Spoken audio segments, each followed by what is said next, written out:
Hello everyone, my name is Selina.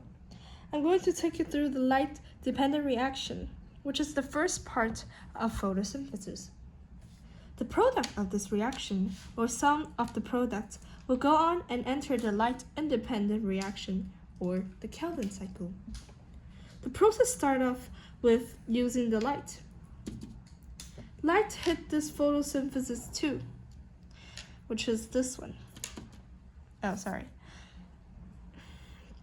Which contains chlorophyll inside. The light will hit this photosynthesis tube, excite these electrons, making them to move, and they will enter a little transport chain called the electron transport chain. They will move with the transport chain into the ion pump section, which is a membrane for electrons to move. But the issue now is that the photosynthesis tube is missing electrons, which is unhappy. And to keep the whole process ongoing as the cycle, we need to replace those electrons. But luckily, the light will also hit the inside membrane called photolysis, having a process called photolysis, which means breaking of the water using light energy. So that we release some protons and hydrogen ions. It will also release oxygen and eventually form oxygen gas. And it will also replace the electrons that we have lost in photosynthesis too. So now it will be happy. The electrons at the ion pump will allow this ion pump to actively pump the hydrogen ions across membranes, like this.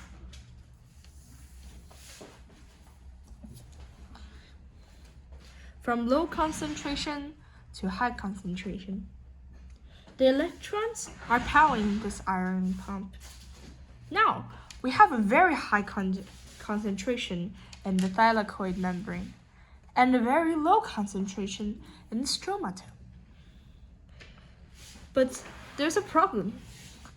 The hydrogens will now be trapped at the thylakoid membrane because they are charged positive.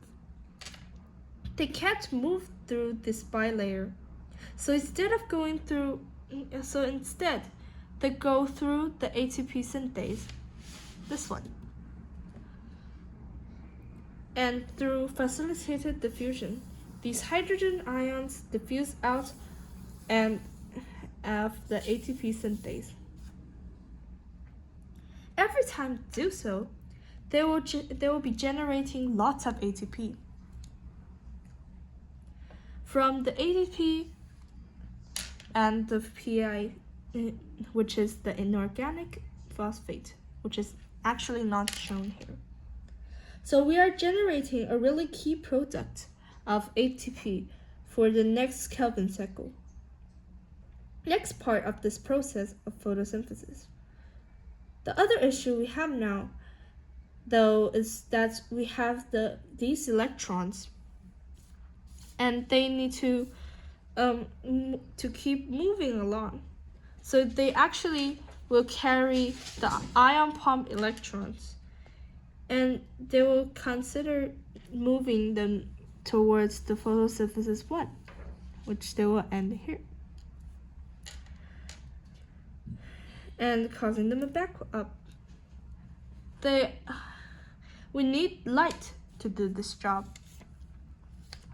For we excite the electrons to move again.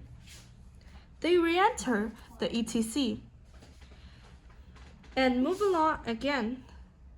They reach an integral protein.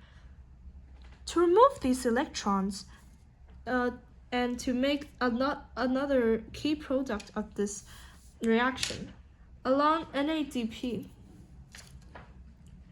which is an electron carrier, And its name suggests that it will accept these electrons and carry them. And in doing so, it will gain hydrogen and become NADPH. This is blurred. Okay. Okay. This is a reduction reaction because reduction is gain of electrons. So we can say that NADP has become reduced by gaining those electrons and hydrogen. Both of those products will form an important part of the next process because we will be needing NADPH or reducing NADP and ATP in the next part of the process. And oxygen gas is a waste and will diffuse out of the leaf.